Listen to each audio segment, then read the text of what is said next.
Nas épocas de frio, seja outono, seja inverno, o sistema respiratório ele sofre com micro-organismos que atacam e causam doenças.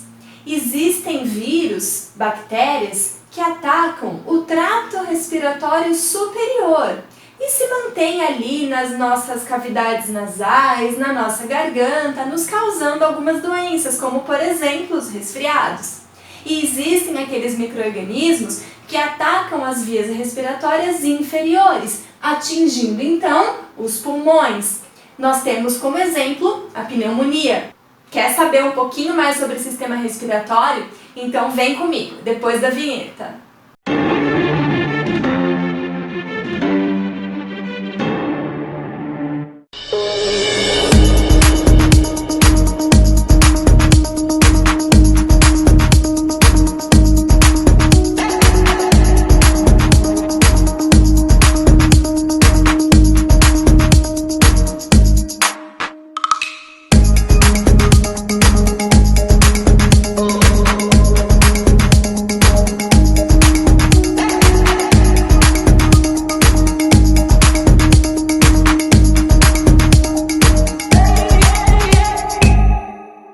Bom, o sistema respiratório ele tem por objetivo adquirir o gás oxigênio da atmosfera.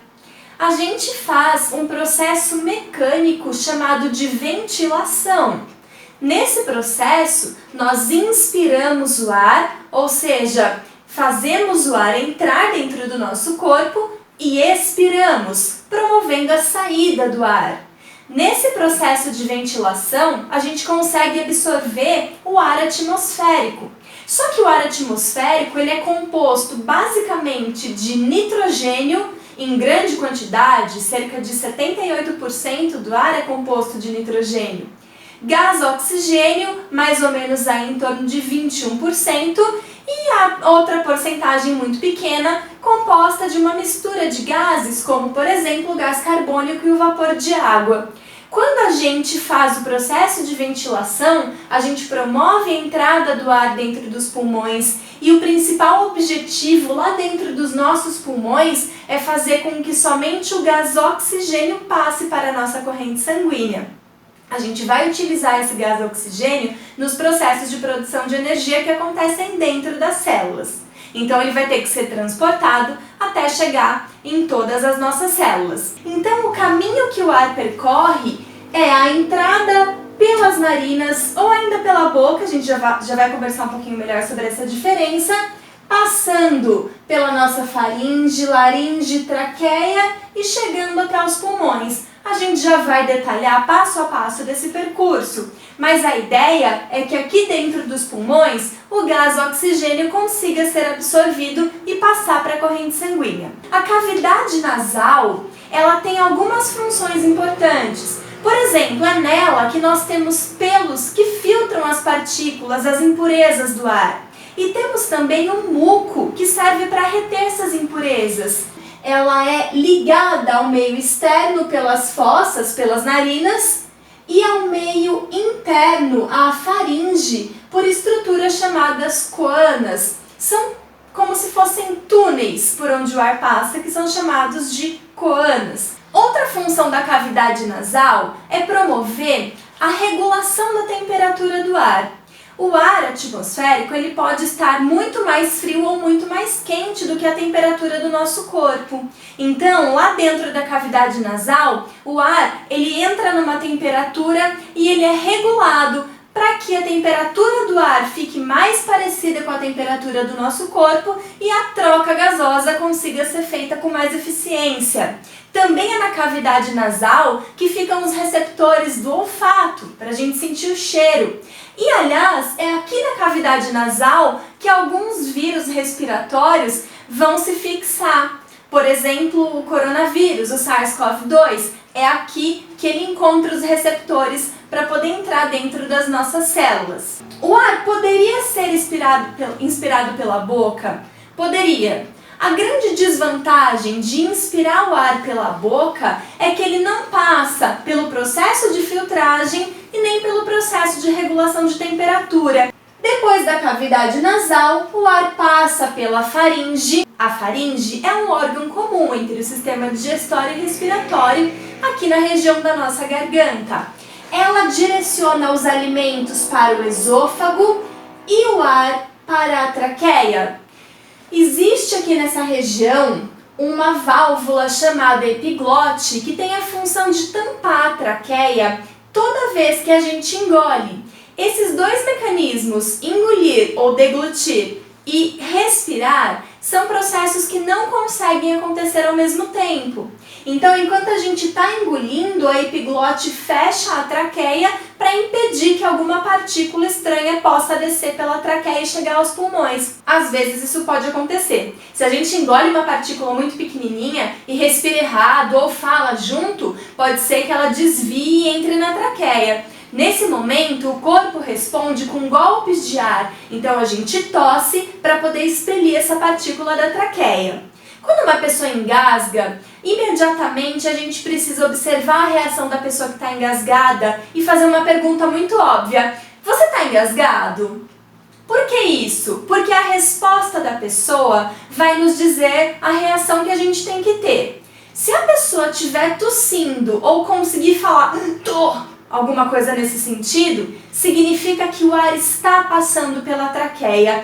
Ela vai respirar. O que a gente tem que fazer nesse momento é induzir a pessoa a tossir. Tosse, faz força, continua tossindo. Segura a pessoa, pode dar uma tonturinha, segura a pessoa, mas induz que ela tussa. Em momento nenhum, coloca a mão na boca dela e muito menos dá tapa nas costas. Dar tapa nas costas, primeiro, pode machucar a pessoa. Segundo, pode deslocar esse pequeno pedaço que está fazendo ela engasgar e piorar a situação, fazendo com que esse pedaço, essa partícula de alimento, tampe totalmente a entrada da traqueia. Em algumas situações, pode ser que isso aconteça de imediato. Então, dependendo do tamanho da partícula ou do jeito que ela entra dentro do organismo, ela pode tampar de vez a traqueia. E a pessoa, quando você pergunta, você está engasgado? Ela não vai conseguir emitir nenhum tipo de som. Nesse momento, a gente precisa entrar com a manobra de Heimlich para tentar desengasgar essa pessoa. Bom, é na laringe que a gente consegue produzir o som. Como a produção do som, ela envolve um processo físico, eu acho que nada melhor do que a gente pedir para um físico explicar para a gente esse processo, e é por isso que eu convidei hoje o professor Virgílio para vir participar da aula com a gente. Vamos lá, Vi? Vamos. Oi, tudo bem? Bom, como ela disse aqui, um pouco acima da traqueia, a gente tem as pregas vocais ou as cordas vocais. As cordas vocais, elas vão determinar o som que a gente vai falar, tá? Então ele determina a frequência do som. Como que ele faz isso? Pela vibração. Do que depende a vibração, do que depende a frequência? Vamos lembrar? Olha só, vou puxar uma seta aqui. A frequência das pregas vocais, a frequência emitida, do som emitido, é N dividido por 2L, onde N é o número do harmônico e L é o comprimento da prega vocal. Multiplicado, vamos deixar a lousa feia, né? Vamos por física aqui. Pela raiz da força dividido pela densidade linear. Então, quanto mais grossa é a prega vocal, mais grave é o som.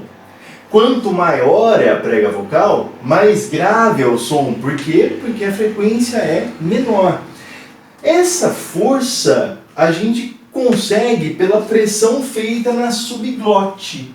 Só uma curiosidade, as pessoas que fazem traqueostomia, por exemplo, elas não conseguem pressão.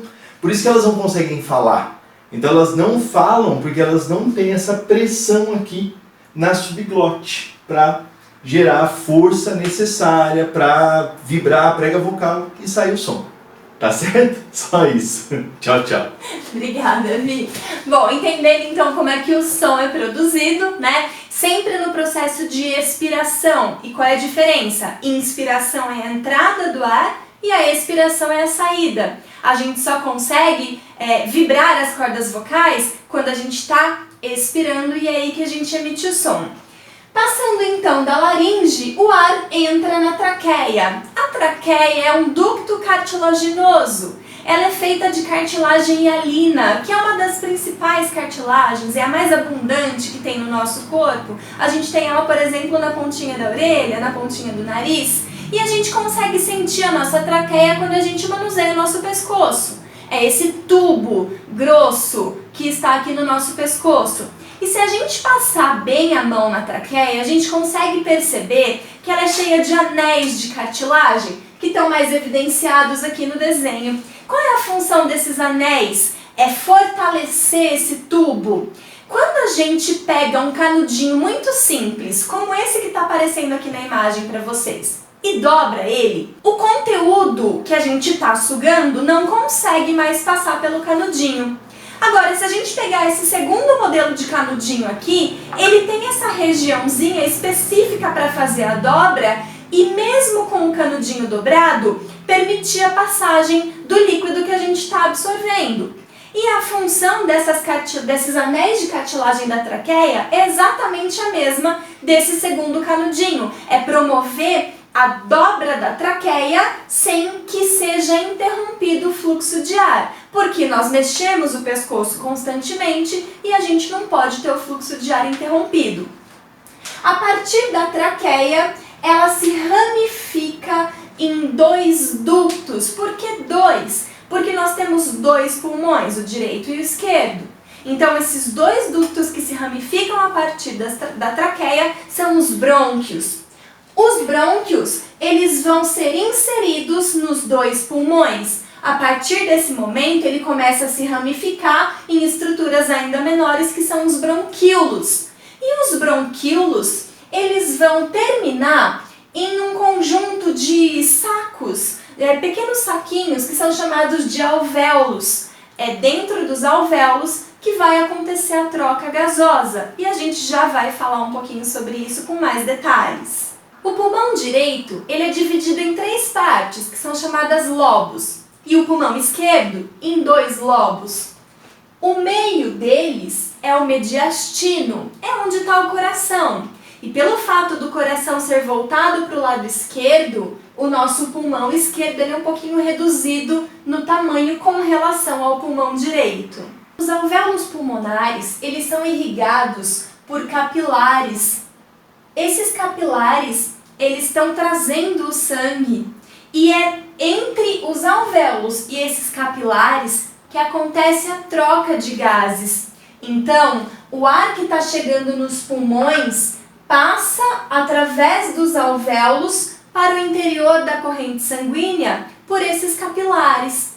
E aí eles adquirem o gás oxigênio para transportar para o resto do corpo. Ao mesmo tempo, o sangue está deixando nos alvéolos o gás carbônico resultante do processo de respiração celular. E esse gás carbônico, ele vai ser expelido seguindo o caminho inverso na expiração, ou seja, na liberação desse ar. Esse processo de troca de gases entre os capilares e os alvéolos é chamado de hematose. Esse processo pode ser prejudicado por alguns micro-organismos. O SARS-CoV-2, por exemplo, ele infecta as nossas vias aéreas inferiores. Ele se aloja nos nossos alvéolos. Os estudos recentes têm mostrado que a infecção pelo SARS-CoV-2 provoca a chamada tempestade de citocinas. As citocinas, elas têm a função de promover a comunicação entre as células de defesa do organismo. Quando acontece a liberação das citocinas, tem-se início o processo inflamatório. E o que é isso? O fluxo de sangue para a região infectada aumenta para trazer as células de defesa para combater esse agente infeccioso. Esse processo de inflamação, ele acaba prejudicando, dificultando as trocas gasosas que acontecem nos alvéolos pulmonares. Então, muitas pessoas podem vir a óbito por conta desse processo de inflamação. Ou seja, é o próprio sistema imunológico que agrava a situação, que agrava a doença. A gente não pode deixar de falar um pouquinho de química nesse momento, por conta do transporte de gases que acontece dos capilares para os alvéolos e dos alvéolos para os capilares. E a gente vai falar um pouquinho então sobre pressão parcial dos gases. A pressão parcial dos gases nada mais é do que a pressão que cada gás de uma mistura exerce num todo. Então a gente tem uma pressão total, só que cada gás, de acordo com as suas características, exerce uma pressão proporcional, que a gente chama de pressão parcial de gases. Então funciona mais ou menos assim. Dentro dos nossos alvéolos existe uma pressão dos gases que chegam através do processo de ventilação, da inspiração. O que interessa pra gente aqui é o gás oxigênio e ele vai passar dos alvéolos para os nossos capilares por conta da diferença de pressão. Vai acontecer então a difusão do gás oxigênio do alvéolo para o capilar. E por que isso acontece? Porque o gás oxigênio ele está em maior concentração nos alvéolos. Quando a concentração é maior por difusão, ele entra para dentro dos capilares e vai seguir o seu caminho. Vamos entender um pouquinho melhor quimicamente como isso funciona. A pressão parcial dos gases ela pode ser influenciada por dois mecanismos. Pela própria concentração de cada gás numa mistura e pela solubilidade. A concentração é muito simples. Se eu tenho uma maior concentração de gás oxigênio nos alvéolos do que nos capilares, então a pressão parcial de oxigênio nos alvéolos vai ser maior do que a pressão parcial de oxigênio nos capilares. E aí, por conta da diferença dessa pressão parcial, no processo de difusão, a tendência é que o ar vá dos alvéolos para os capilares. E é exatamente isso que vai acontecer aqui. Com relação à solubilidade, a gente vai aplicar aqui a lei de Henry. O que significa essa lei? O que ela quer dizer pra gente? Que a pressão parcial, ela é a concentração de gás, do gás que a gente está falando, aqui no caso o oxigênio, dividido pelo coeficiente de solubilidade, que vai ser específico para cada gás. Por exemplo, se eu tiver dois balões com um pouquinho de água dentro deles, em um balão eu vou injetar gás oxigênio e no outro o gás carbônico. O coeficiente de solubilidade do gás carbônico é muito maior. Isso significa que ele vai diluir com muito mais facilidade, numa velocidade muito maior. O gás oxigênio tem um coeficiente de solubilidade menor, então ele vai diluir, ele vai demorar mais para diluir. Em um determinado tempo, se eu medir a concentração de gás oxigênio que está aqui fora, ela vai ser maior do que a concentração de gás carbônico que está aqui nesse balão. Por quê? Porque o gás carbônico já foi diluído com uma velocidade muito maior, já que o seu coeficiente de solubilidade é maior também. Então, a pressão de gás oxigênio que eu vou encontrar nessa região é maior do que a pressão que eu vou encontrar de gás carbônico nessa região. Então, o que eu posso concluir? Quanto maior é o coeficiente de solubilidade, menor é a pressão parcial desse gás. Por isso que eles são grandezas inversamente proporcionais. Fez sentido? Agora eu quero falar para vocês como que os gases, o oxigênio e o gás carbônico, são transportados no nosso sangue. A gente já entendeu que lá dentro dos alvéolos, por diferença de pressão, acontece a difusão do gás oxigênio do alvéolo para dentro dos capilares. Esse gás oxigênio, ele é transportado no sangue dentro de células especiais que são chamadas de hemácias ou eritrócitos ou simplesmente glóbulos vermelhos. São essas células que estão aparecendo aqui na imagem para vocês. Dentro dos glóbulos vermelhos existe uma proteína chamada hemoglobina. A hemoglobina é uma proteína de estrutura quaternária e ela é caracterizada pela presença de grupos M. O que são esses grupos M? São regiões da proteína nas quais há átomos de ferro. O ferro, ele tem muita afinidade com o oxigênio, porém é uma afinidade temporária, é uma afinidade instável. E isso é muito importante, porque ela tem que ter uma afinidade, ela precisa se ligar com o oxigênio para poder transportar esse gás para a célula que necessita do oxigênio para fazer as suas reações de metabolismo, mas ela também precisa deixar o oxigênio nessa célula. Ou seja, essa ligação ela precisa ser desfeita com facilidade. Então é importante que essa ligação ela seja fraca. A união do oxigênio com a hemoglobina presente dentro das hemácias forma a oxihemoglobina. Bom, e como o ferro é um nutriente mineral muito importante para a manutenção das hemoglobinas, das hemácias, eu trouxe para vocês uma convidada especial que vai falar um pouquinho sobre a alimentação e sobre a importância do ferro. Eu trouxe para vocês uma nutricionista e a gente vai ver o que ela tem para dizer agora. Gabi, é com você. Oi, meu nome é Gabriela, eu sou nutricionista funcional e já que o assunto hoje é respiração e sistema respiratório, eu vim me intrometer para falar de um nutriente muito importante. Vocês sabem, né, que o oxigênio ele é transportado pela hemoglobina, que é uma metaloproteína, metalo de metal, ferro, entenderam? E ela é constituída então pelo ferro, que fica presente lá dentro das hemácias. A deficiência de ferro pode causar anemia e dificuldade no transporte desse oxigênio. Você já se perguntou por que é que você sempre está cansado ou porque não está rendendo na atividade física? Será que a sua alimentação não está deficiente de ferro? O ferro M ele é encontrado principalmente em alimentos de origem animal e está em maior quantidade na carne vermelha.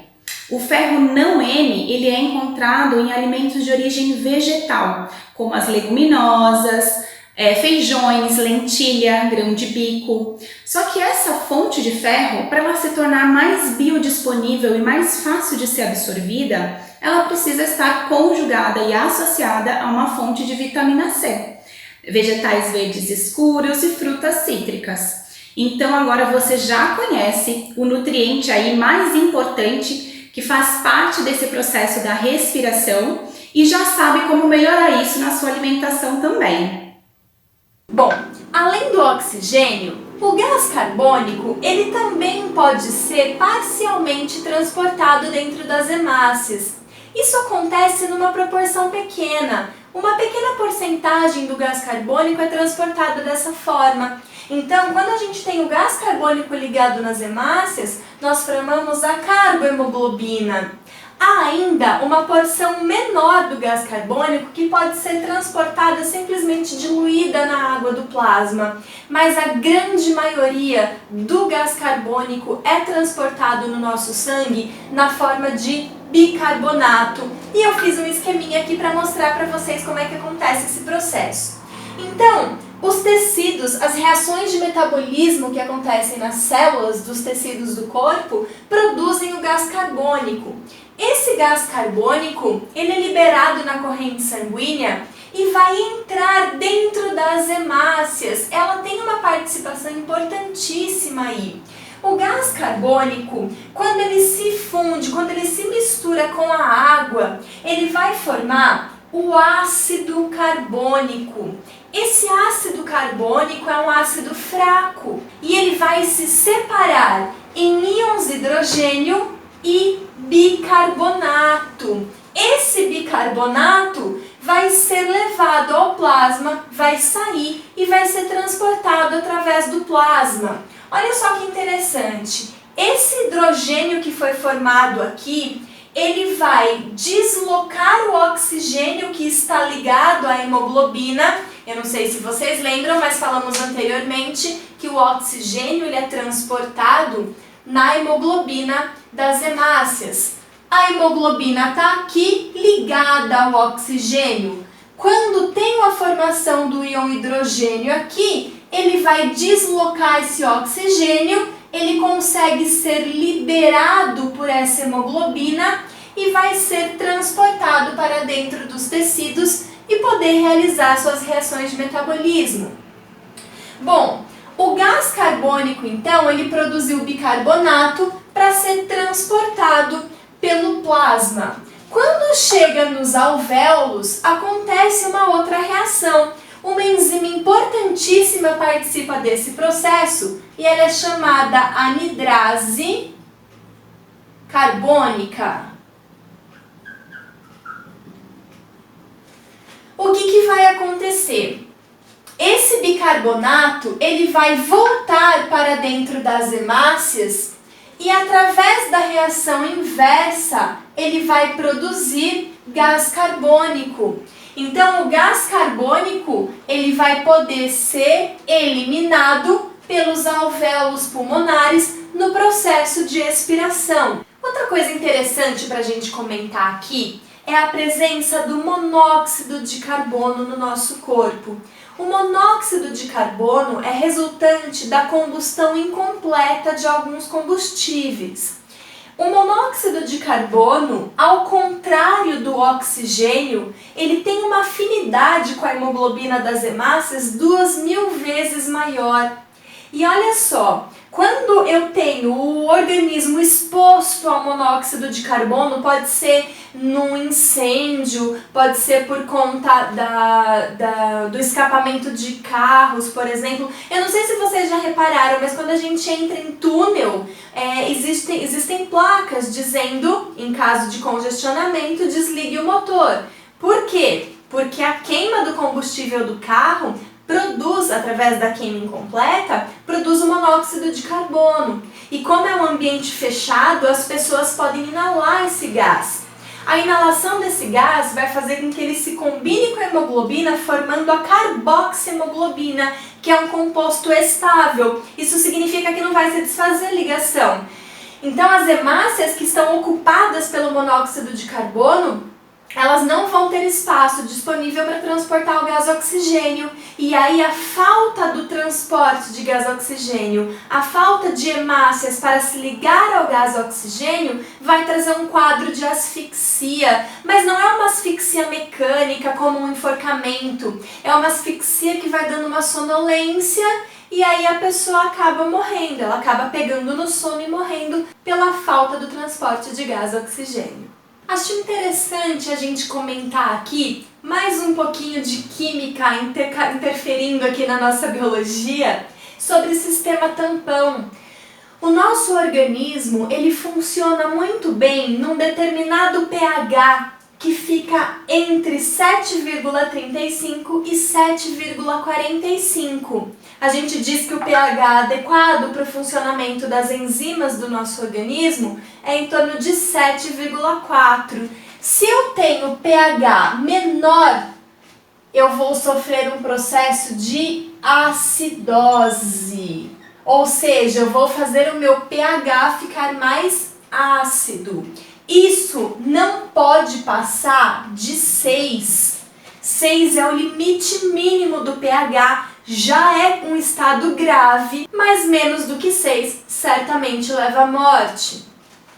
O oposto também é verdadeiro. Se o pH subir mais do que 7,45, eu entro num estado de alcalose. O meu pH está ficando alcalino, mas ele também não pode passar de 8. Quando chega nesse ponto, um dos primeiros efeitos é a redução da frequência respiratória. O organismo não vai mais ter o start, o mecanismo que inicia o processo de respiração, dentre outros fatores importantes aí que podem levar à morte da pessoa também. Gente, esse bicarbonato aqui no plasma, ele é fundamental para manter o equilíbrio do pH. Então, ele é um dos principais sistemas tampão do nosso organismo. Então, essa reação aqui, ela pode ser deslocada para a direita ou para a esquerda sempre que houver necessidade de regular o pH. Então, eu posso formar substâncias mais ácidas se eu precisar trazer o pH um pouco mais para baixo, ou eu posso formar substâncias mais alcalinas se eu precisar subir um pouco o pH. Então, o principal responsável por esse mecanismo vai ser a presença do bicarbonato no nosso plasma sanguíneo. A reação que acontece com o gás carbônico produzindo bicarbonato, ela só é possível devido à ação de uma enzima chamada anidrase carbônica. E a ação dessa enzima, ela vai promover o aumento da concentração de íons hidrogênio no plasma sanguíneo. Quando isso acontece, o pH do sangue reduz e essa acidez ela é percebida por receptores dos vasos sanguíneos que fazem uma ligação nervosa com o centro respiratório, localizado no bulbo. O bulbo faz parte do encéfalo e o encéfalo é constituído pelo cérebro, pelo cerebelo e pelo bulbo basicamente. Quando o bulbo é ativado, quando o centro respiratório é ativado, ele vai promover a contração de dois músculos respiratórios. Os músculos intercostais, que são os músculos que ficam entre as costelas, e o músculo diafragma, que é presente exclusivamente em mamíferos e torna o processo de respiração muito eficaz. A contração desses dois músculos vai fazer com que as costelas se abram, aumentando o espaço interno da caixa torácica. Quando a gente aumenta o volume da caixa torácica, a gente diminui a pressão interna. E por conta da diminuição da pressão interna, acontece a entrada de ar. Quando a gente adquire o oxigênio e estabiliza o pH do sangue, os músculos intercostais e o diafragma relaxam. Então o diafragma volta para sua posição original e os músculos intercostais permitem que as costelas se acomodem novamente, reduzindo o volume interno, reduzindo o volume da caixa torácica. Nessa situação, a gente aumenta a pressão interna e, consequentemente, o ar é expirado. Bom, gente, ficamos aqui com o sistema respiratório. Eu espero que tenha sido esclarecedor. Qualquer dúvida, escreve aqui pra gente nos comentários que a gente vai ter o maior prazer em responder. Bons estudos! Até a próxima!